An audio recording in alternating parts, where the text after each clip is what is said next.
Je suis montée dans la voiture de mon mari, et j'ai trouvé un tube de lubrifiant intime dans la boîte à gants. Je n'ai pas dit un mot. Je l'ai simplement remplacé, en secret, par de la super-glue industrielle. Et ce qui s'est passé ensuite a forcé nos voisins à appeler les pompiers en urgence. Je suis si heureuse que vous soyez là. Si vous regardez cette vidéo, merci d'aimer et de vous abonner à ma chaîne Rêve et Espoir, et dites-moi dans les commentaires depuis où vous écoutez mon histoire de vengeance. Je veux savoir jusqu'où elle a voyagé. J'étais assise à la table de la cuisine. Le silence dans la maison était aussi épais que le brouillard du matin. Un silence qui était devenu un invité constant et indésirable. La vieille horloge sur le mur, un cadeau de mariage de ma défunte mère, battait la mesure avec un rythme implacable et accusateur. Chaque tic-tac était un rappel douloureux d'une vie que je commençais à soupçonner n'être qu'un magnifique mensonge, méticuleusement élaboré. Mon mari, Julien, venait de rentrer d'un de ses innombrables dîners d'affaires. Il n'avait pas l'air simplement épuisé, mais hanté, comme s'il portait le poids d'un secret trop lourd à supporter. Son visage était une carte de fatigue et de culpabilité, avec des rides creusées autour de ses yeux et de sa bouche qui n'existaient pas auparavant. Il jeta sa veste sur le canapé avec une lassitude qui semblait théâtrale, desserra sa cravate comme si c'était un nœud coulant auquel il cherchait désespérément à échapper, et s'effondra sur le lit, les ressorts familiers gémissant sous son poids, sans même prendre la peine de se doucher. La légère odeur de son parfum coûteux flottait dans l'air, mais elle était mélangée à une nouvelle fragrance étrangère, un parfum floral et sucré qui ressemblait à une intrusion, une confession effrontée d'une vie que j'ignorais qu'il menait. Quelques minutes plus tard, le doux bourdonnement de ses ronflements emplit la maison, un son qui m'avait autrefois réconforté, mais qui sonnait maintenant comme une berceuse moqueuse. Une berceuse pour une idiote. Je me suis levée, me déplaçant avec la grâce discrète et exercée d'une épouse de 40 ans, et j'ai commencé à ranger le désordre qu'il avait laissé dans le salon. Sa veste, son portefeuille, son téléphone portable, son vieil ordinateur portable. L'écran du téléphone était encore allumé, un nouvel email brillant comme un sinistre présage. J'ai froncé les sourcils. Julien n'utilisait jamais les emails. Il disait toujours « Juliette, toute cette technologie, c'est trop compliqué. Je préfère passer un coup de fil. » Mais maintenant, un email. C'était là, bien en vue. Un fantôme numérique d'une vie que j'ignorais qu'il menait. Poussé par une curiosité morbide qui me semblait à la fois déplacée et nécessaire, je l'ai ouvert. Le message était court, une simple poignée de mots qui allait faire voler mon monde en éclats. « Tu as été incroyable ce soir, papa. » Il était suivi d'un cœur rouge, un symbole d'affection qui a transpercé mon propre cœur d'une douleur froide et aiguë. Je me suis figée, comme si quelqu'un m'avait giflé. Le monde numérique, un miroir cruel reflétant une vérité que j'étais trop terrifiée pour voir. Papa. Le mot résonnait dans mon esprit. Qu'il appelait ainsi. Et sur un ton si intime, si affectueux, j'ai fait glisser mon pouce tremblant vers le bas, cherchant d'autres indices. Mais il n'y avait rien. Juste une étrange adresse email, un fatras de caractères dénués de sens qui n'offrait aucune réponse, seulement plus de questions. Un frisson me parcourut, non pas de froid, mais d'une peur profonde, viscérale. C'était comme un vent glacial s'infiltrant par une fissure dans la porte de ma vie, révélant une chambre secrète dont je n'avais jamais soupçonné l'existence. J'ai jeté un coup d'œil à la chambre et j'ai vu Julien se retourner avec un ronflement saccadé, son visage calme et paisible, un contraste frappant et exaspérant avec la tempête qui faisait rage en moi. Mon cœur battait comme celui d'un voleur, un battement frénétique et coupable. J'ai rapidement reposé le téléphone, mes mains tremblaient si fort que j'ai failli le laisser tomber. J'ai continué à ranger, mes mouvements devenus mécaniques, robotiques. J'ai ramassé ses vêtements sales pour les emmener à la buanderie. En vérifiant les poches de son pantalon, j'ai senti un morceau de papier plié, net et neuf. C'était une note de restaurant d'un bistrot chic à Saint-Germain-en-Laye, datée de ce soir même. J'ai froncé les sourcils. Saint-Germain-en-Laye? Il m'avait dit qu'il rencontrait ses partenaires à Lyon. Un petit rire amer s'échappa de mes lèvres. Julien détestait conduire jusqu'à Lyon. Saint-Germain-en-Laye, en revanche, était l'endroit où il avait de bons souvenirs d'enfance, un fait qu'il m'avait souvent rappelé. Mais avec qui avait-il dîné à Saint-Germain-en-Laye en me mentant sur sa présence à Lyon? La note indiquait une table pour deux, une bouteille de Cabernet Sauvignon coûteux. Un vin qu'il m'avait offert pour notre 10e anniversaire, un vin que je n'avais jamais oublié, et des plats de filets mignons et de pâtes. J'ai essayé de me souvenir de la dernière fois que Julien m'avait emmené dans un endroit pareil. Peut-être il y a 10 ans, quand j'ai ouvert ma première pâtisserie. C'était un souvenir gravé dans ma mémoire. La lumière vacillante des bougies, son sourire fier, la façon dont il avait trinqué à mon succès. Maintenant, ce souvenir était un mensonge, une photo délavée dans un album de tromperie. J'ai sorti mon propre téléphone, avec une détermination silencieuse, j'ai pris une photo de la note et de l'email. Je ne voulais pas y croire, mais l'intuition d'une femme, l'intuition d'une épouse de 40 ans, est un savoir profond et primaire. Quelque chose se passait, et je devais découvrir quoi. Mes mains tremblaient, non seulement de colère, mais aussi d'une angoisse existentielle profonde. J'avais l'impression d'être au bord d'une falaise, sur le point d'assister à l'effondrement spectaculaire de toute ma vie. Je suis allée au garage. Le vieux SUV de Julien était encore chaud, l'air épais de l'odeur d'essence et de ce léger parfum sucré de ses vêtements.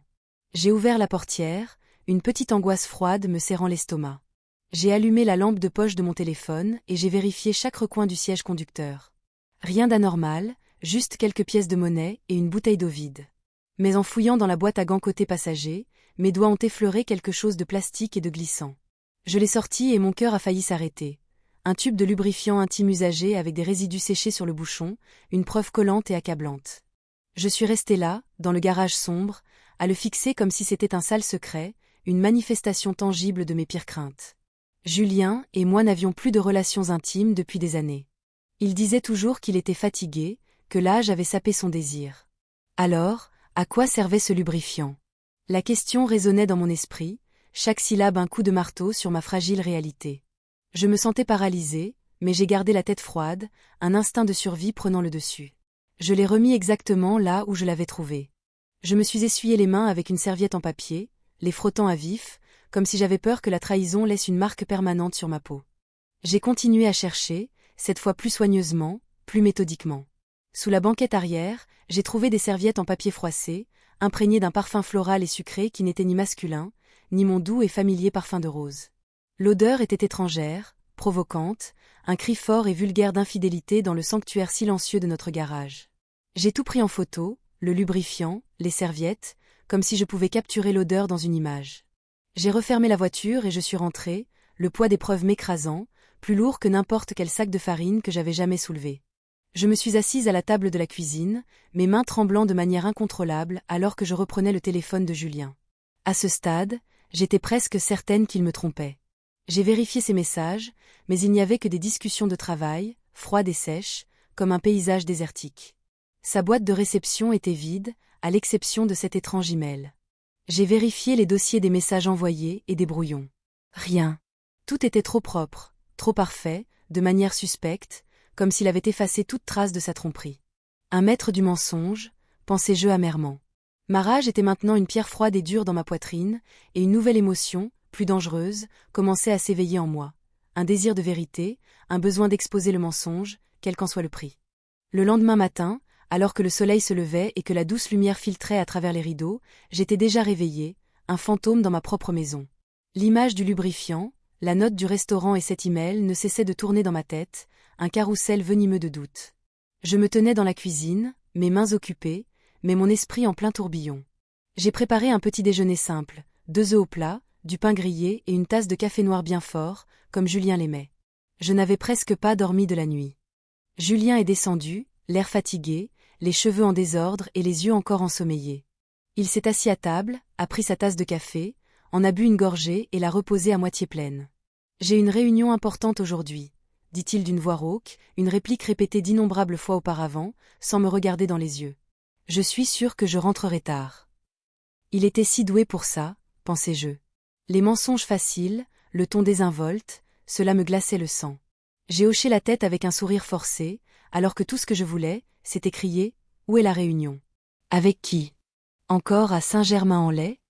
Mais je me suis retenue, ma rage un feu silencieux, et j'ai simplement répondu « D'accord, sois prudent. » Il s'est levé, m'a donné une petite tape sur l'épaule, un geste qui ressemblait plus à une pensée après coup qu'à un signe d'affection, et il est parti. La porte s'est refermée, laissant la cuisine dans le silence, et moi avec un soupçon qui se transformait en une certitude monstrueuse. J'ai débarrassé la table et lavé la vaisselle, une assiette après l'autre, le rythme de la tâche étant une petite encre dans la tempête de mes émotions. Je ne pouvais pas rester là à échafauder des théories. J'avais besoin de la vérité, de preuves tangibles. J'ai pris mon téléphone et j'ai cherché le numéro de Madame Dubois, une amie de longue date qui m'avait beaucoup aidée lorsque j'avais ouvert ma pâtisserie. Elle m'avait parlé un jour d'un bon détective privé spécialisé dans les cas d'infidélité. « Juliette, si jamais tu en as besoin, je peux te donner le numéro de Thomas », m'avait-elle dit. « Il est très discret et fiable. » Je n'aurais jamais pensé avoir besoin de l'appeler, mais maintenant, je n'avais plus le choix.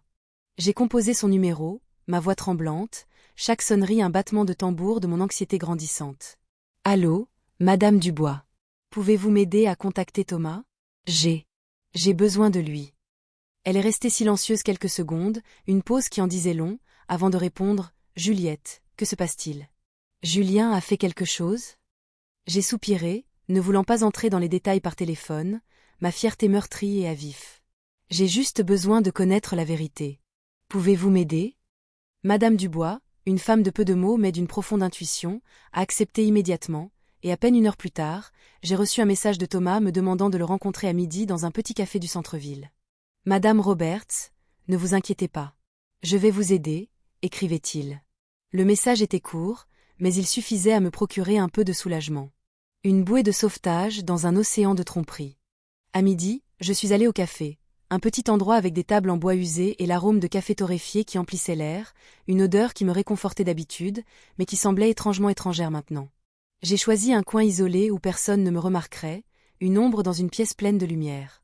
Thomas est entré, un homme d'âge moyen, petit et trapu, avec une simple chemise bleu clair et des yeux de philosophe qui semblaient tout lire, voir à travers la surface des choses. Je lui ai tendu une clé USB avec les photos que j'avais prises la nuit précédente. L'étrange email, la note du restaurant, le tube de lubrifiant et les serviettes. C'est tout ce que j'ai, dis-je, la voix tremblante. Je ne suis pas sûre, mais je pense que mon mari me trompe. Les mots avaient un goût de cendre.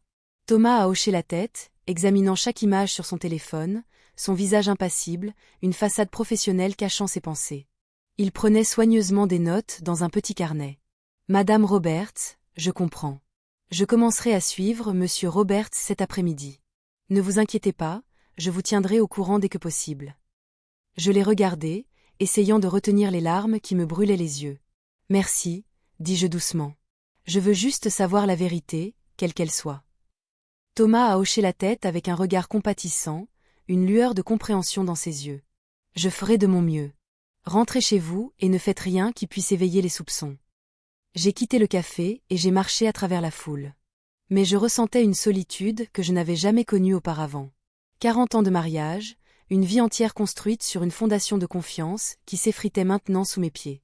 J'avais mis toute ma confiance en Julien. J'avais toujours cru qu'il était un homme de famille, quelqu'un qui serait avec moi à travers toutes les difficultés. Il était mon roc, mon ancre. Et maintenant, j'engageais un étranger pour suivre mon propre mari. L'ironie était une pilule amère à avaler. J'avais l'impression d'être dans un mauvais film, un personnage dans un drame pour lequel je n'avais jamais auditionné. Cette nuit-là, alors que j'étais assise dans la pâtisserie, l'odeur familière de levure et de farine, une présence constante et apaisante, parcourant les factures de livraison, mon téléphone a vibré. Un message de Monsieur Thomas. Je l'ai ouvert, le cœur battant à tout rompre, le sang rugissant dans mes oreilles. C'était une photo de Julien, dans la chemise bleu clair qu'il portait souvent, entrant dans un restaurant chic, tenant la main d'une femme. J'ai zoomé sur l'image, et mon cœur s'est arrêté. C'était Alison, ma belle-fille. Elle portait une robe noire moulante, un maquillage prononcé, un rouge à lèvres rouge intense et ses cheveux détachés. Ils ne ressemblaient pas à un beau-père et une belle-fille, mais à un couple en rendez-vous galant. Leurs corps tournaient l'un vers l'autre, un secret partagé entre eux. Je me suis affaissée sur ma chaise, ma main tremblant en tenant le téléphone. Alison, comment était-ce possible? Lors des réunions de famille, elle et Julien agissaient toujours de manière distante, s'adressant à peine la parole. Je réalisais maintenant que c'était un jeu d'acteur magistral, une performance pour moi. Monsieur Thomas a envoyé d'autres photos. Sur l'une, ils étaient assis dans un coin isolé, la table décorée de bougies et de fleurs. Alison se penchait vers lui, souriante, et Julien trinquait avec son verre avec un regard étrangement tendre. J'ai vu la photo et j'ai ressenti une douleur écrasante dans ma poitrine. En 40 ans, je ne l'avais jamais vu me regarder comme ça, même quand nous étions jeunes. Quand j'étais cette fille de Nice aux cheveux longs et au sourire radieux, il ne m'avait jamais regardée de cette façon, un regard d'adoration sincère, d'un amour que je croyais m'appartenir. Maintenant, il était à elle. Au milieu de la nuit, une vidéo est arrivée de Monsieur Thomas. L'horloge au mur indiquait 2 heures du matin. J'ai mis mes écouteurs, une tentative désespérée de garder le secret, et j'ai appuyé sur lecture. Mes mains tremblaient tellement que j'ai failli laisser tomber le téléphone. Dans la vidéo, Alison se penchait près de l'oreille de Julien, lui chuchotant quelque chose qui le fit rire bruyamment, un son qui m'était étranger. Sa voix semblait douce, ses yeux pétillants sous les lumières du restaurant. Puis ils se sont levés et sont partis, et Julien, toujours galant, lui a ouvert la portière de la voiture comme si elle était une dame et lui son amant. J'ai rejoué la vidéo encore et encore, une torture auto-infligée. Chaque fois, c'était comme un nouveau coup de poignard dans le cœur. Alison, ma belle-fille, que j'avais traitée comme ma propre fille, à qui j'avais appris à faire le flan traditionnel de notre famille, et Julien, l'homme à qui j'avais donné toute ma vie, avec qui j'avais construit une famille. Que faisait-il dans mon dos? Dans le dos de Daniel? Les questions étaient un raz-de-marée, menaçant de me noyer. J'ai sauvegardé toutes les photos et la vidéo sur une clé USB, notant chaque détail. Date, heure, lieu, même le nom du restaurant. Mes mains travaillaient en pilote automatique, mais mon esprit était en plein chaos. Je ne voulais pas y croire. Je ne pouvais pas croire que Julien et Alison étaient capables de quelque chose d'aussi bas, d'aussi cruel. Mais les preuves étaient là, sous mes yeux, indéniables, une montagne de preuves. Je suis restée dans la pâtisserie, au milieu des plateaux de viennoiserie qui sentaient si bon, mais j'avais l'impression que mon monde s'effondrait. Je me suis souvenue des débuts de l'entreprise, quand Julien m'aidait à porter les sacs de farine, quand nous rions ensemble dans cette petite cuisine, nos rêves aussi grands que le ciel. Maintenant, tout cela semblait un lointain souvenir, un beau mensonge que j'avais vécu trop longtemps. Le lendemain matin, j'étais dans la petite cuisine de la pâtisserie, tenant une liste de commandes pour un grand hôtel du centre-ville. L'odeur de farine et de vanille, qui m'apportait toujours la paix, semblait vide ce jour-là, un réconfort creux. Dès que j'ai fini de signer le bon de livraison, mon téléphone a vibré dans la poche de mon tablier. Je me suis essuyé les mains et mon cœur s'est serré quand j'ai vu que c'était un message du détective. Juste une courte phrase. « Madame Roberts, je vous envoie d'autres preuves. » J'ai pris une profonde inspiration, essayant de rester calme, mais mes mains tremblaient en ouvrant le message. Une série de photos est apparue à l'écran. La première montrait Julien dans sa chemise grise habituelle, sortant d'un cabinet d'avocat près de la place principale. À ses côtés se trouvait Alison dans une robe de bureau beige, ses cheveux en queue de cheval haute, et d'énormes lunettes de soleil sombre qui couvraient presque son visage. Une pathétique tentative d'anonymat. Ils marchaient très près l'un de l'autre, non pas comme des beaux-parents, mais comme un couple. Leur corps, un témoignage de leur lien interdit. Sur la photo suivante, ils se tenaient devant un hôtel 4 étoiles avec des portes vitrées étincelantes et une enseigne dorée. J'ai zoomé, cherchant désespérément un signe pour nier ce que je voyais, mais il n'y avait rien. Ils avaient l'air trop naturels, trop à l'aise ensemble, faisant partie d'un monde auquel je n'appartenais pas. Puis est arrivée une courte vidéo de Monsieur Thomas. J'ai appuyé sur lecture et mon cœur battait si fort que j'ai cru qu'il allait éclater, un tambour frénétique contre mes côtes. Le plan était pris de loin, mais il était assez clair pour voir Julien et Alison sur le balcon du 3e étage de l'hôtel. Son bras était autour de sa taille, et elle posait sa tête sur son épaule, ses longs cheveux bougeant doucement dans le vent. Et puis, comme un coup de poignard, je les ai vus échanger un baiser rapide, sans essayer de se cacher. C'était un bref baiser, mais il a suffi à consumer la dernière étincelle d'espoir qu'il me restait. J'ai rejoué la vidéo image par image, chaque image creusant plus profondément dans mon âme, une descente lente et angoissante en enfer. Le rideau de la chambre s'est légèrement ouvert, et Alison est sortie, courant pour serrer Julien dans ses bras, son visage illuminé de bonheur, comme si elle était une jeune fille amoureuse. Je me suis affalée sur la chaise, m'agrippant au bord de la table pour ne pas m'effondrer. Monsieur Thomas a écrit, ils ont aussi loué la chambre pour l'après-midi. On dirait qu'ils y passent la nuit. Je les surveille. J'ai lu le message encore et encore, la gorge serrée, comme si on m'étranglait. Quelques heures plus tôt, Julien m'avait écrit « Juliette, je ne serai pas à la maison ce soir. Je dois rencontrer un partenaire potentiel de l'extérieur. Repose-toi bien. » Le ton était doux et attentionné, comme il avait été pendant des années. Mais maintenant, je savais que tout cela n'était qu'un mensonge. Un mensonge bien construit. Un partenaire potentiel de l'extérieur. Il n'était pas à l'extérieur. Il était ici, dans un hôtel 4 étoiles, avec notre propre belle-fille. J'ai ouvert mon disque dur portable et j'ai soigneusement sauvegardé chaque photo et chaque vidéo. Chaque fois que je cliquais sur « Enregistrer », je regardais l'image comme pour m'assurer que je ne rêvais pas. Dans la vidéo, le regard de Julien envers Alison était si tendre. La façon dont il lui caressait les cheveux me rappelait la façon dont il le faisait avec moi, il y a plus de 30 ans. Nous étions jeunes, et je croyais que notre amour durerait pour toujours. Une promesse murmurée sous un ciel étoilé de Nice. Maintenant, en voyant cela, tout ce que je voyais, c'était des mensonges et une trahison flagrante. Je me suis souvenu des réunions de famille, tout le monde assis autour de la table, un tableau de notre famille parfaite. Alison s'asseyait toujours loin de Julien. Parfois, Elle le regardait même avec dégoût. Daniel plaisantait, « Maman, je crois qu'Alison ne supporte pas papa. Elle l'évite comme la peste. » Je l'ai cru aussi. Je pensais qu'il ne s'entendait tout simplement pas, qu'elle essayait juste de s'intégrer dans la famille. Mais maintenant, je comprenais que tout cela n'avait été qu'une farce, une danse de tromperie soigneusement chorégraphiée. Il jouait trop bien la comédie devant moi, devant Daniel, devant tout le quartier. Je me sentais comme une idiote, une épouse aveugle, trahie par 2 traîtres sous mes yeux. Les gens vaquaient à leurs occupations, inconscients de ce qui se passait sur ce balcon d'hôtel. Mais Monsieur Thomas avait capturé le moment parfait, comme un chasseur silencieux, un instantané de ma réalité. Je lui ai répondu, « Merci. Continuez à surveiller, s'il vous plaît. J'ai besoin de tout savoir. » Il a répondu brièvement, « Je le ferai. Restez calme. » Cette nuit-là, je suis retournée à la maison qui avait été mon foyer avec Julien. Elle me semblait étrangère maintenant, un lieu de fantômes et de mensonges. J'ai ouvert le tiroir de la commode et j'en ai sorti une épaisse enveloppe, mes mains bougeant avec une détermination sinistre. J'ai imprimé toutes les preuves. Les photos de Julien et Alison sortant du cabinet d'avocat, les photos d'eux entrant à l'hôtel, les photos d'eux sur le balcon, et chaque image de la vidéo. Je les ai soigneusement arrangées, j'ai scellé l'enveloppe et je l'ai cachée au fond du tiroir, sous de vieilles photos de famille. J'ai regardé une photo de nous 4, Julien, Alison, Daniel et moi, à l'anniversaire de Daniel il y a quelques années. Alison souriait, serrant Daniel fort dans ses bras, tandis que Julien se tenait à côté de moi, son bras sur mon épaule, l'air fier. Maintenant, en la regardant, tout ce que je voulais, c'était la déchirer en morceaux, arracher l'image de leur visage souriant de ma vie. Le lendemain matin, juste avant l'aube, j'ai entendu la porte d'entrée s'ouvrir lentement. Julien est entré en titubant, sentant l'alcool. Le partenaire était trop difficile, Juliette, se plaignit-il d'une voix rauque, les yeux rouges comme s'il avait veillé toute la nuit. J'ai dû beaucoup boire. Je suis mort de fatigue.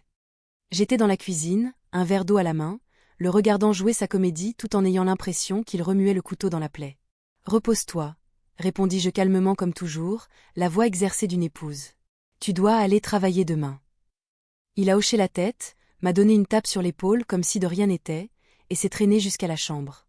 Quelques minutes plus tard, il ronflait paisiblement, comme s'il ne m'avait jamais trompé, comme s'il n'était jamais allé à l'hôtel avec notre propre belle-fille. Quand j'ai été sûre que Julien dormait, mon téléphone a vibré. C'était un appel du détective, Monsieur Thomas. Sa voix était basse, presque un murmure, comme s'il craignait que quelqu'un l'entende. « Madame Roberts, j'ai enregistré leur conversation dans le parking de l'hôtel. J'ai utilisé un équipement spécial. Ils n'ont même rien remarqué. Je vous l'envoie maintenant. » Mon cœur battait la chamade, mais j'ai simplement répondu, « Merci, Thomas. Envoyez-moi le fichier. » Quelques minutes plus tard, un fichier audio est apparu dans mes messages. J'ai mis mes écouteurs, je me suis assise à table et j'ai appuyé sur lecture. La première chose que j'ai entendue, c'est la voix d'Alison, froide et ambitieuse, la voix d'une étrangère. « Papa, dépêche-toi avec ce faux contrat. Je veux déjà avoir toute cette chaîne de pâtisserie. Je veux que cette vieille bique soit hors de la maison. » J'ai senti un coup à la poitrine et j'ai serré le téléphone. Puis est venue la voix de Julien, grave et confiante. « Ne t'inquiète pas pour ces papiers. Juliette ne sait rien. Laisse-moi faire.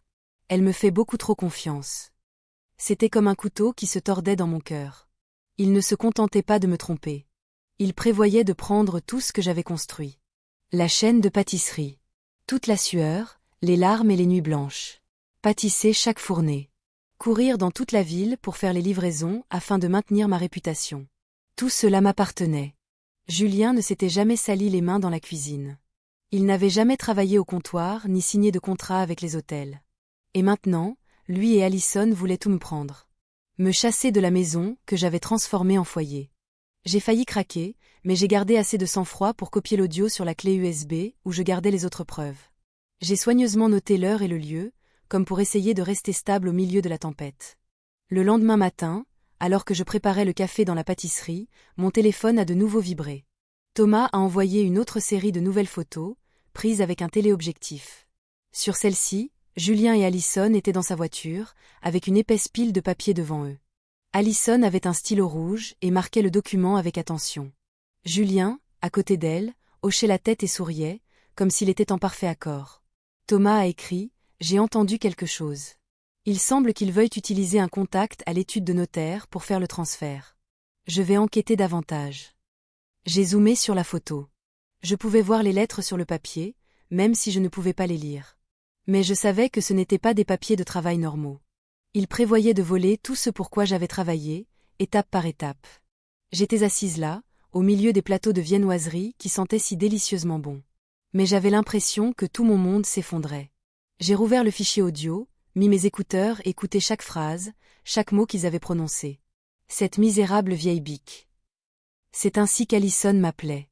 Je me suis souvenu des jours où elle venait d'entrer dans la famille. Quand je lui apprenais à faire le riz, quand je la serrais dans mes bras comme une fille. Je pensais qu'elle faisait partie de la famille, qu'elle serait la femme qui, avec Daniel, construirait un avenir. Et Julien, l'homme que j'aimais depuis que j'étais une jeune fille à Nice, qui avait juré qu'il serait avec moi jusqu'à la fin. Ils avaient fait de moi une blague, une idiote qui croyait encore en l'amour et en la famille. Une cliente habituée est entrée, Madame Martin, qui achetait toujours des pâtisseries pour ses petits-enfants. « Juliette, votre pâtisserie est bondée ces derniers temps. Votre chaîne de magasins s'agrandit. Je suis si fière de vous, dit-elle d'une voix chaleureuse. J'ai forcé un sourire et répondu « Merci. Je fais de mon mieux. » Mais à l'intérieur, j'étais en ruine. Je me demandais ce qu'elle penserait si elle connaissait la vérité. Me verrait-elle comme une femme forte, ou juste comme une idiote trahie par son mari et sa belle-fille? J'ai emballé les pâtisseries de Madame Martin, lui ai dit au revoir à la porte et je me suis affaissée sur ma chaise, les mains sur la tête. Je voulais pleurer, mais aucune larme ne venait. À la place, une rage silencieuse brûlait en moi, comme le feu d'un four, prête à s'enflammer à tout moment. Ce soir-là, au dîner, j'étais assise en face de Julien dans la petite cuisine, sous la lumière jaune qui donnait à son visage une lueur étrange et déformée. Il mangeait et parlait d'une voix monotone, comme si de rien n'était, comme si le monde n'était pas sur le point de s'effondrer pour lui. « Juliette, je dois signer des papiers d'affaires importants cette semaine. Peut-être que tu devrais y jeter un œil. Ils sont compliqués. » J'ai pris un morceau de pain et j'ai fait semblant de le mordre, mais dans ma tête, je n'entendais que la voix d'Alison de l'enregistrement. « Papa, dépêche-toi de signer les faux contrats. » Je savais qu'il testait le terrain. Il voulait m'entraîner dans son sale plan. Je lui ai fait un sourire sec, la façade d'une femme trop fatiguée pour discuter, et j'ai répondu « Oui, je les regarderai plus tard. Je suis fatiguée maintenant. » Il a hoché la tête, a pris une gorgée de vin, me regardant comme si de rien n'était. Mais je savais que derrière ce sourire se cachait un homme prêt à prendre tout ce que j'avais construit. Un prédateur, attendant le bon moment pour frapper. Julien a bu quelques verres de vin de plus. Son visage est devenu rouge, et il a commencé à bredouiller à propos d'un client difficile qu'il avait vu ce jour-là. J'ai hoché la tête comme si j'écoutais, mais à l'intérieur, je voulais crier « Tu me prends pour une idiote ». Quand il s'est levé en titubant et est allé dans la chambre, j'ai débarrassé la table, chacun de mes mouvements lents, contenant la colère qui bouillonnait en moi. Il s'est jeté sur le lit, ronflant bruyamment, et a laissé les clés de sa voiture sur la table de chevet, brillant sous la faible lumière, un chant de sirène pour ma vengeance. Je les ai fixés, mon cœur battant dans ma poitrine. C'était ma chance, mon moment. Je suis entrée lentement dans la chambre, en faisant attention de ne pas faire de bruit. Chaque pas me semblait être une marche entre la douleur et la résolution, entre le passé et un nouvel avenir inconnu. J'ai attrapé les clés, les ai serrées fort et je suis allée directement au garage. La nuit était calme, silencieuse, comme si le monde retenait son souffle. Tout ce que j'entendais, c'était les grillons dehors, leur chant une bande-son pour ma fureur silencieuse. J'ai allumé la lampe de poche de mon téléphone. La faible lumière illuminait le vieux SUV de Julien, un complice silencieux de sa trahison. J'ai ouvert la portière. L'odeur d'essence était toujours là, mélangée à un étrange parfum sucré. J'ai ouvert la boîte à gants entre les sièges, et il était là, le tube de lubrifiant avec un bouchon lâche et des résidus séchés sur le bord, un monument à leur infidélité. Je l'ai tenu dans ma main, ayant l'impression de tenir un sale secret. Il était clair qu'il l'avait de nouveau utilisé, comme une confirmation que Julien et Alison jouaient toujours leur jeu secret, leur petite danse tordue. J'ai emporté le tube de lubrifiant dans la cuisine, je l'ai posé sur le comptoir et je me suis lavé les mains avec du savon au citron. Je les ai frottés vigoureusement, comme pour effacer toute trace de la trahison que je venais de toucher. L'odeur fraîche n'a pas calmé ma colère, mais elle m'a aidé à rester concentrée. J'ai ouvert le tiroir à outils et j'ai sorti un tube de super-glue industrielle transparente, du même type que j'avais utilisé une fois pour réparer une chaise à la pâtisserie. C'était un outil de mon métier, maintenant une arme de ma vengeance. J'ai soigneusement dévissé le bouchon du lubrifiant et j'ai rempli le tube de colle, goutte à goutte, jusqu'à ce qu'il soit complètement plein. J'ai essuyé l'embout, les secoué doucement pour le mélanger, et j'ai fait un petit test. Elle sortait en douceur, tout comme le lubrifiant d'origine. À première vue, personne ne remarquerait la différence. J'ai souri faiblement, bien qu'un ouragan fasse rage en moi. Ce n'était pas un jeu. C'était le premier pas pour obtenir justice. J'ai remis le tube dans la boîte à gants, j'ai ajusté le tapis de sol et le siège exactement comme ils étaient, comme si personne n'avait rien touché avant de fermer la voiture. J'ai ouvert le coffre pour vérifier. Il n'y avait que des sacs froissés, une bouteille d'eau vide et un préservatif non utilisé dans un coin. Mon cœur a sauté un battement, mais je n'étais plus surprise. J'ai pris des photos avec mon téléphone, les ajoutant à la collection grandissante de preuves. Chaque image était une pièce de plus, un rappel que je ne pouvais pas laisser Julien et Allison s'en tirer avec leurs mensonges. De retour dans la maison, j'ai remis les clés à leur place, à côté du réveil de Julien. J'ai pris un vieux livre et je me suis assise sur le canapé du salon en faisant semblant de lire. La faible lumière tombait sur les pages, mais je ne pouvais pas lire un mot. Ma tête tournait. J'ai pensé à Daniel, mon fils, qui croyait vivre heureux avec Allison sans connaître la vérité. Comment pourrais-je lui dire que sa femme et son propre père nous trahissaient? J'ai pensé à la chaîne de pâtisserie, aux 40 ans de travail et de nuit blanche, à toutes les disputes avec Julien pour défendre mon rêve. Il ne l'a jamais vraiment compris, mais je croyais qu'il me soutenait. Maintenant, je savais qu'il attendait juste le bon moment pour tout prendre. 1 heure plus tard, Julien s'est réveillé et a titubé jusqu'à la cuisine pour boire de l'eau. Il a vu les clés sur le comptoir et n'a rien soupçonné. « Tu ne dors toujours pas, Juliette ?» demanda-t-il d'une voix pâteuse.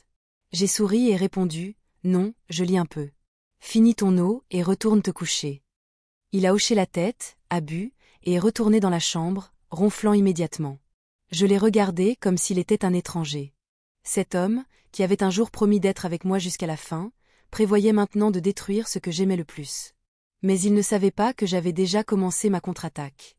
À l'aube, je me suis levée. La lumière du soleil entrait timidement par la fenêtre de la pâtisserie. J'étais dans ma cuisine habituelle, pétrissant la pâte, préparant des flans et des viennoiseries pour une grosse commande d'hôtel. Je pressais la pâte de toutes mes forces, canalisant ma rage dans chaque mouvement. Quand je suis rentrée pour le petit déjeuner, j'ai fait un effort pour garder un visage calme. Julien était déjà debout, une tasse de café noir à la main.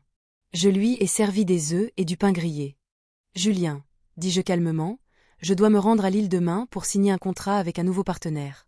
Je suis sûre que je rentrerai tard. Peux-tu t'occuper du dîner ?» Je le regardais du coin de l'œil. Il a levé les yeux, surpris, mais dans ses yeux, quelque chose brillait qui n'était pas de l'inquiétude. C'était du soulagement. « Un gros contrat ?» demanda-t-il, prenant ma main avec une tendresse feinte. « Ne t'inquiète pas. Vas-y. Je m'en occupe. » Mais cette étincelle dans ses yeux, cette légère courbe de ses lèvres, comme si un poids avait été levé, me transperça la poitrine. Il voulait que je parte, et je savais exactement pourquoi. J'ai souri et hoché la tête. « Merci. Je t'appellerai si je rentre tard. » Il a pris une autre gorgée de café. Puis il s'est levé en disant qu'il devait aller au bureau tôt. En partant, j'ai vu qu'il avait laissé son téléphone sur la table et que l'écran s'est allumé avec un appel manqué. Le nom qui est apparu était A.T. J'ai froncé les sourcils. Mon cœur battait la chamade. Allison Thomas. J'étais sûre que c'était elle. Avant que je puisse toucher le téléphone, Julien est revenu, l'a attrapé à la hâte et a éteint l'écran devant moi. Je l'ai oublié, marmonna-t-il avec un sourire forcé. Et il est parti. Je suis restée là, regardant la porte se fermer, me sentant comme si j'avais reçu une gifle. Il ne prenait même plus la peine de se cacher. Ce jour-là, j'ai travaillé comme une machine, livrant du pain, signant des factures et souriant aux clients. Mais mon esprit était uniquement concentré sur Julien et Allison. Je ne pouvais pas les laisser continuer leur farce dans mon dos et celui de Daniel. J'avais besoin de plus de preuves, d'entendre de leur propre bouche ce qu'ils disaient quand ils pensaient que personne n'écoutait. Cette nuit-là, j'ai fait semblant d'être fatiguée. Je me suis couchée tôt et j'ai dit à Julien, « Je dois me lever tôt demain pour prendre le bus, alors je vais dormir. » Il a hoché la tête, m'a donné une tape sur l'épaule. « Repose-toi, Juliette. Sois prudente pendant ton voyage demain. » Je me suis allongée et j'ai fermé les yeux, mais j'ai tendu l'oreille, attentive à chaque son dans la maison. Vers minuit, quand les ronflements de Julien ont cessé, je l'ai entendu se lever doucement. La faible lumière de son téléphone brillait dans l'obscurité. Il a quitté la chambre avec son téléphone, pensant que je dormais. Je suis restée immobile, le cœur battant à tout rompre. Puis je me suis levée lentement et je l'ai suivi sur la pointe des pieds. Je me suis cachée derrière le lourd rideau du salon et je l'ai vu debout dans un coin sombre près de la fenêtre. Il a mis le téléphone à son oreille et a parlé doucement. Oui, bien sûr. Viens à la maison demain. On n'aura plus besoin d'aller à l'hôtel. Juliette doit partir en déplacement pour signer un contrat, et elle rentrera tard. J'ai entendu un petit rire de l'autre côté. La voix douce d'Alison. C'est génial, papa. Enfin, on va pouvoir se détendre. Julien a ri, répondant, oui, bientôt. Je t'attendrai. Je suis resté là, derrière le rideau, sentant mon sang bouillir. Il ne se contentait pas de me tromper. Il prévoyait de transformer ma maison, le foyer de mon fils et le mien, en leur lieu de rendez-vous. Je suis retourné dans la chambre en silence, j'ai ouvert un tiroir et j'ai sorti le vieil enregistreur de Daniel, celui que je lui avais acheté pour l'université pour enregistrer ses cours. J'ai vérifié la batterie, en ai mis une nouvelle et j'ai activé l'enregistrement continu. Je l'ai caché derrière la bibliothèque dans la chambre, près de la tête de lit, certaine qu'il capturerait tout. J'ai soigneusement ajusté le câble et l'ai recouvert d'un cadre photo de famille. La photo de nous quatre au mariage de Daniel et Alison. En la regardant, j'ai ressenti un goût amer. Le sourire d'Alison, l'étreinte de Julien. Maintenant, tout n'était que mensonge. Avant de me recoucher, j'ai vérifié à nouveau que l'enregistreur fonctionnait. J'ai placé le cadre photo juste comme il faut pour cacher le câble. Puis, je me suis allongée, faisant semblant de dormir. Julien est revenu dans la chambre, s'est jeté sur le lit et a ronflé comme si de rien n'était. Mais mes yeux étaient grands ouverts dans l'obscurité, plus éveillés que jamais. J'ai attrapé le réveil et j'ai réglé l'alarme plus tôt que d'habitude. J'ai fermé les yeux, mais pas pour dormir. J'étais prête pour la prochaine étape de mon plan. Je me suis réveillée à 5 heures du matin, quand il faisait encore nuit. Seule la faible lumière des lampadaires entrait par la fenêtre. La maison était silencieuse. Tout ce que j'entendais, c'était le ronflement régulier de Julien depuis la chambre. J'étais dans la cuisine avec une tasse de café froid à la main, fixant la poêle d'huile qui était déjà sur la cuisinière. C'était la dernière étape de mon plan, un simple piège à fumer, mais suffisant pour exposer la vérité. J'ai attaché une fine ficelle à l'allumeur de la cuisinière. Je l'ai fait passer jusqu'à la fenêtre et je l'ai attaché à un objet lourd, une vieille boîte de café que j'ai trouvée dans le placard. Il me suffisait de la tirer à distance, et la flamme allumerait l'huile, créant une épaisse fumée noire, assez pour alarmer les voisins. J'ai un peu ouvert la fenêtre près de la cuisinière pour que la fumée puisse sortir. Puis je l'ai testé une fois. La fumée est montée rapidement, formant des spirales comme un avertissement. Je l'ai éteinte immédiatement, j'ai tout vérifié à nouveau et je me suis assuré de ne laisser aucune trace qui pourrait rendre Julien méfiant. J'ai mis une veste, j'ai attrapé mon grand sac à main et j'ai fait semblant de partir pour mon voyage. Avant de partir, je suis entrée dans la chambre et j'ai secoué doucement Julien. « Je dois aller à la gare maintenant », dis-je d'une voix calme. « Je vais signer un contrat. Je rentrerai probablement tard ce soir. » Il a ouvert les yeux et d'une voix endormie a répondu « D'accord, sois prudente, Juliette. Appelle-moi si tu as besoin de quelque chose. » Puis il a enfoui son visage dans son oreiller et s'est rendormi. J'ai regardé l'homme que j'avais autrefois aimé et en qui j'avais confiance. Maintenant, il était là, ignorant le piège qui l'attendait. Je me suis détournée, le cœur lourd, mais les jambes fermes. Au lieu d'aller à la gare, je suis allée de l'autre côté de la rue, chez Madame Martin. Elle était ma voisine et mon amie. Elle a ouvert la porte et m'a regardée, inquiète, en voyant mon sac à main. « Juliette, que fais-tu debout si tôt ? Quelque chose ne va pas ? » demanda-t-elle avec affection. J'ai forcé un sourire. « Madame Martin, puis-je rester ici quelques heures ? J'ai besoin de surveiller ma maison. » Elle a froncé les sourcils, mais n'a rien dit de plus. Elle m'a versé une tasse de café chaud et m'a donné une chaise près de la fenêtre. De là, je pouvais voir l'entrée de ma maison, où Julien et Alison entreraient et où la vérité serait révélée. Vers 10 heures, un taxi s'est arrêté devant la maison. Alison en est sortie, portant une robe à fleurs légères et des lunettes de soleil sombre, comme si elle avait peur que quelqu'un la reconnaisse. Julien a ouvert la porte, a regardé autour de lui à la hâte et l'a rapidement fait entrer. J'ai serré ma tasse de café, mon cœur battant dans ma poitrine. « C'est l'heure », murmurai-je, et j'ai allumé l'application sur mon téléphone connecté à l'enregistreur caché que j'avais laissé dans la chambre. Le son a commencé à arriver dans mes écouteurs. Le rire d'Alison, le tintement des verres, des pas lourds. Puis j'ai entendu la voix grave de Julien. « Parfait, on n'a plus besoin de se cacher dans un hôtel. » Alison a ri. « Tu sais vraiment choisir tes moments. La vieille bique est partie, n'est-ce pas ?» Je me suis mordu les lèvres, retenant ma rage en l'entendant m'appeler « la vieille bique » avec tant de mépris. Puis le lit a commencé à grincer, ainsi que d'autres bruits que je ne voulais plus écouter. J'ai fermé les yeux, j'ai pris une profonde inspiration et je me suis dit, encore un peu, Juliette. Juste un peu plus longtemps. Quelques minutes plus tard, soudain, Allison a crié, mais qu'est-ce que c'est que ça? On est coincé. Sa voix était remplie de panique, presque en sanglots. Julien a grogné, tais-toi. Attends, laisse-moi voir. J'ai souri.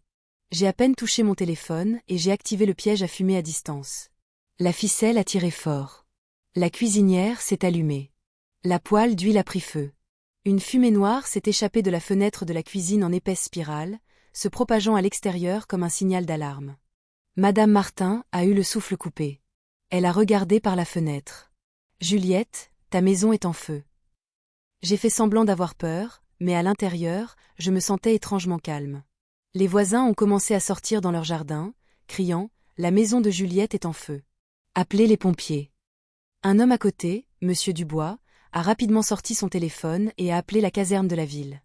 Je suis restée là, tenant fermement ma tasse de café, les yeux fixés sur ma maison. Tout se déroulait selon le plan. Dans mes écouteurs, la voix d'Allison semblait de plus en plus désespérée. « Julien, fais quelque chose. Je ne peux pas bouger. » La voix de Julien a rugi, « Ne crie pas. J'essaie. » Mais je savais qu'il ne pouvait rien faire. La superglue industrielle que j'avais échangée faisait déjà son effet, les laissant piéger dans leur moment le plus humiliant. Je les imaginais se débattre, effrayés, et une partie de moi se sentait satisfaite. Pas parce que j'étais cruelle, mais parce qu'ils m'avaient poussée à ça. Ils voulaient prendre ma pâtisserie, ma famille, même mon honneur. Maintenant, je les ferais payer. J'ai regardé par la fenêtre. La fumée continuait de monter, s'épaississant. Les voisins s'attroupaient, criant de panique. « Que se passe-t-il » a demandé quelqu'un. « Où est Juliette ?» Elle est partie en déplacement pour le travail, a répondu un autre. Madame Martin, debout à côté de moi, me regardait avec des yeux méfiants, mais n'a rien dit. Elle m'a juste serré la main doucement. Je savais qu'elle avait une intuition, mais je n'avais pas besoin de lui donner d'explication. La vérité était sur le point d'exploser, et j'étais prête. À peine 10 minutes plus tard, la sirène d'un camion de pompiers a retenti au bout de la rue, tel un glas funèbre. Le véhicule rouge a accéléré et s'est arrêté en dérapant devant ma maison. J'ai vu Daniel sauter du siège conducteur dans son uniforme de capitaine des pompiers, le visage tendu. Mon fils a crié d'une voix ferme, « Préparez l'équipement, vite. Il pourrait y avoir des gens à l'intérieur. » Je l'ai regardé et j'ai ressenti une douleur vive. Mon fils, toujours si fier de sa famille et de ses parents. Maintenant, il était sur le point d'affronter la plus cruelle des vérités. Je voulais courir et le serrer dans mes bras et lui dire « Je suis désolé, Daniel. » Mais je n'avais pas d'autre choix. Je suis restée immobile, laissant les choses suivre leur cours. La fumée de la cuisine continuait de monter de manière épaisse, faisant croire à Daniel et à son équipe qu'il y avait un incendie grave.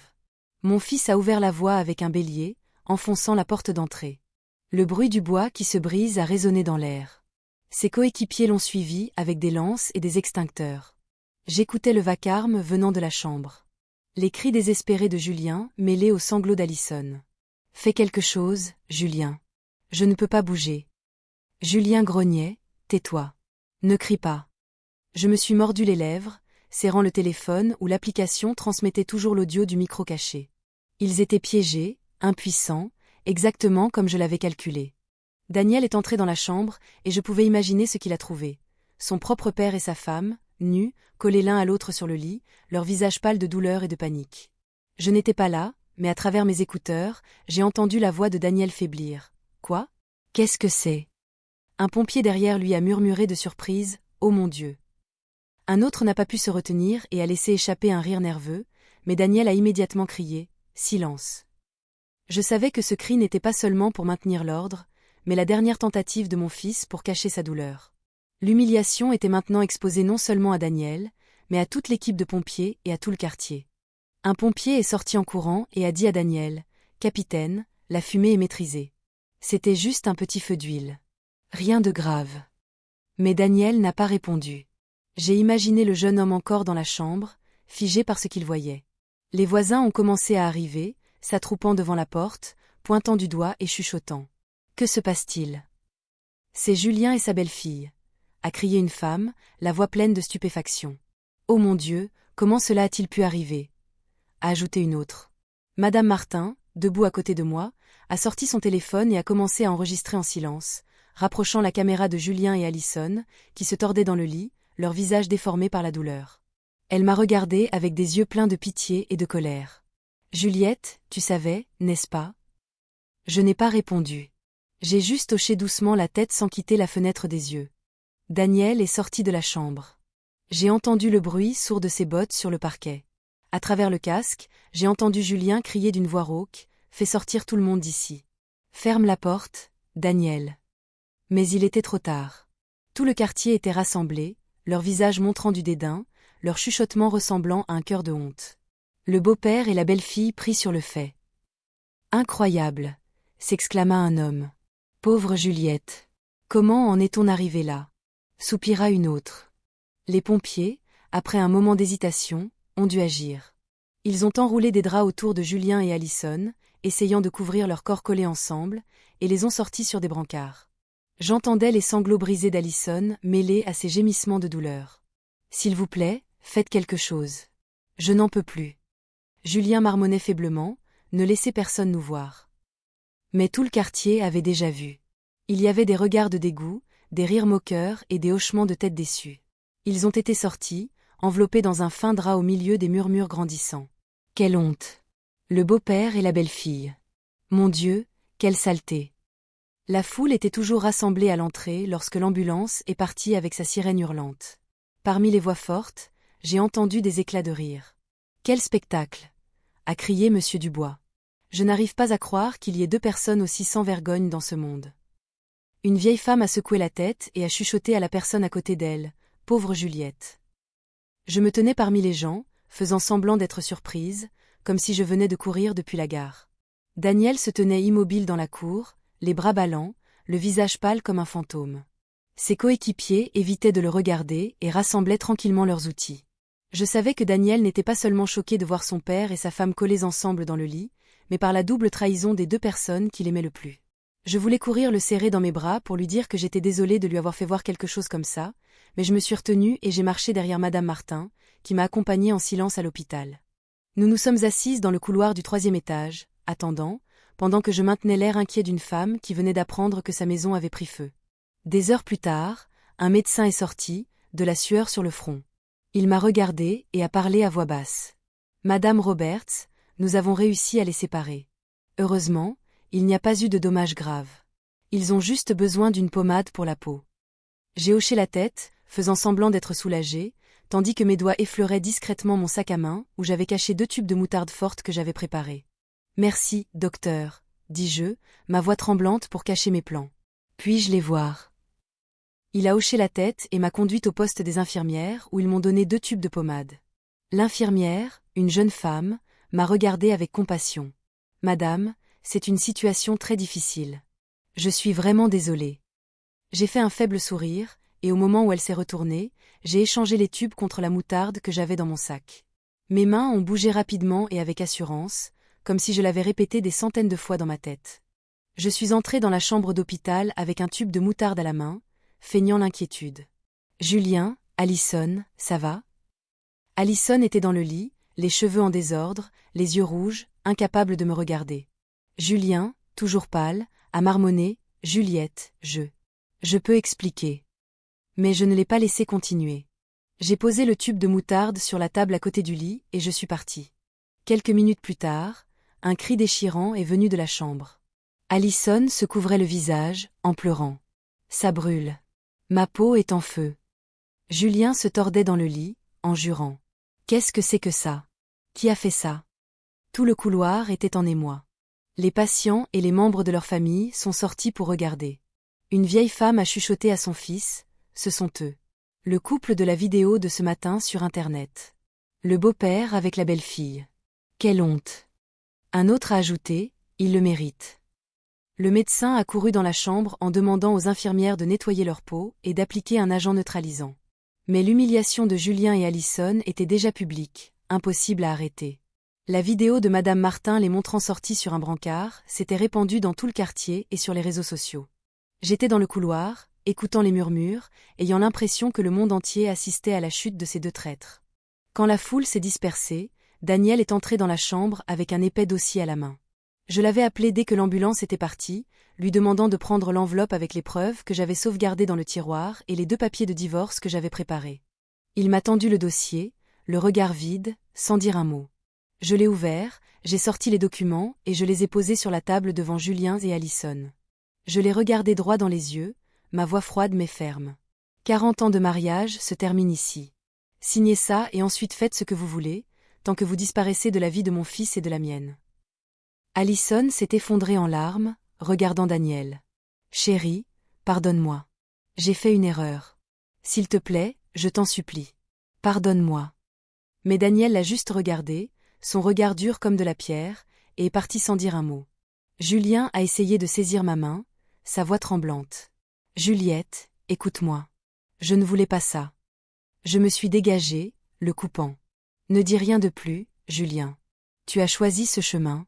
Il a crié désespérément, Juliette, s'il te plaît. Mais l'infirmière est entrée et a averti, silence. C'est un hôpital. Je me suis retournée et je suis partie sans regarder en arrière. Dans le couloir, j'ai vu Daniel appuyé contre le mur, la tête dans les mains. Je me suis approchée et j'ai posé ma main sur son épaule, mais il n'a pas levé le visage. Maman, a-t-il murmuré, la voix brisée. Quelques semaines après le scandale, ma pâtisserie était plus fréquentée que jamais.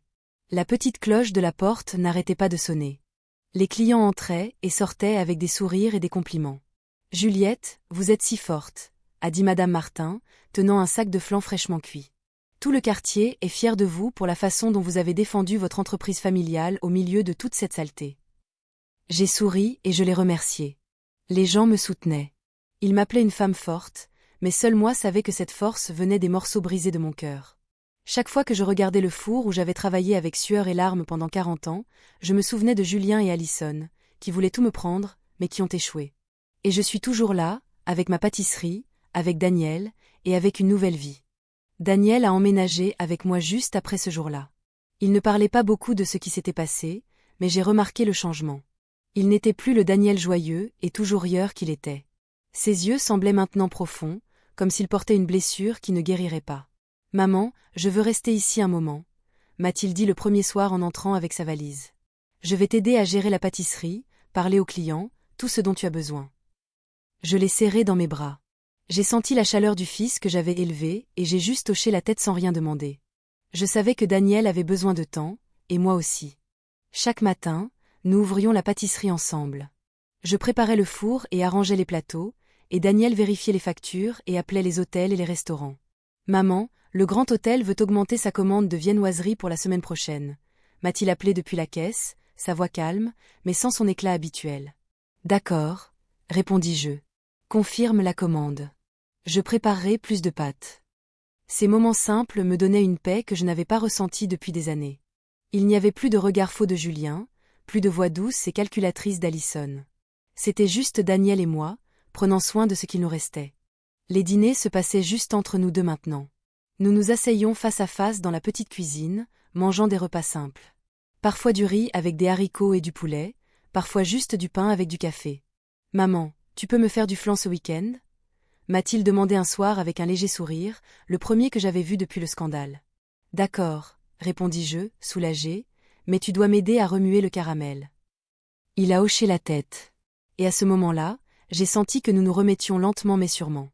J'ai commencé à prendre du temps pour moi, quelque chose que je ne faisais presque jamais en 40 ans. J'ai rejoint un club de cuisine au centre communautaire où des femmes de mon âge partageaient des recettes et racontaient leurs histoires. « Juliette, tu fais le meilleur flan du quartier », m'a dit une femme en riant quand j'ai apporté un plateau. J'ai répondu en souriant, c'est une petite astuce que j'ai apprise à Nice.